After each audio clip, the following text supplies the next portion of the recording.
Hello and welcome back to another Understand Your Buyer video. In this video, we're looking at the self-liquidating offer. So what is it? Well, when you advertise an offer that's priced to recoup the advertising spend and essentially acquire clients at quote-unquote no cost rather than directly pursuing profit, that is a self-liquidating offer. So if it costs you $2 for somebody to click your ad and you're charging them $2 for the thing that you're selling to them, the cost liquidates itself. It's pricing your offer low enough to attract buyers, but high enough to cover the ad spend. And there's a distinct difference why we don't just run with a free offer. We have a self-liquidating one, which we'll get into in just a second. How does it work? Well, it works because it lowers the barrier to people buying from you and also reaching more people. When the price is much lower or you have a much more cheaper, accessible part of your offering, it's often easier to convert even skeptical people, and thus the ad spend is more likely to bring in revenue and convert. And it's very different from a free offering.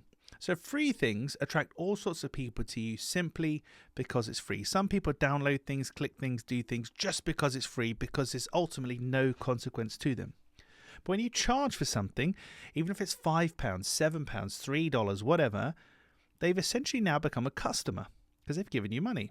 And they've demonstrated they have a problem that you solve and they're willing to spend money to resolve that problem. Even if it's only a couple of pounds or dollars at that stage, they've told you they have a problem and they're willing to pay money to solve it. The hope is, of course, they will then ascend through your offering and spend more with you on the back end.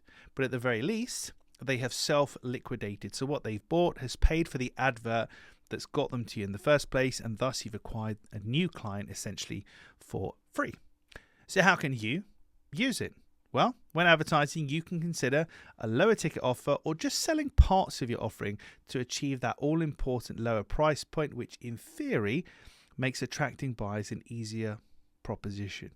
Now, possibles include these types of examples. So you could have a £1 or a $1 offer, like a loss leader offer. You can have a pay the postage offer for physical books, and we see this quite often. You can have an ebook guide or checklist, or you could have a sample pack. There's lots of different things that you can do, but the main thing is to keep the price as low as possible, couple of pounds, couple of dollars. It should be very close to the actual acquisition cost on the ad, so the ad can pay for itself, you can bring the client on board, and then you can sell them more things as time goes on. So that's the self-liquidating offer, pricing your offer low enough to attract buyers and high enough to cover the ad spend, so you essentially acquire new buyers for nothing. Well, that's it for another Understand Your Buyer video, and if you like this kind of stuff, then you'll definitely like the book, which you can buy at understandyourbuyer.com.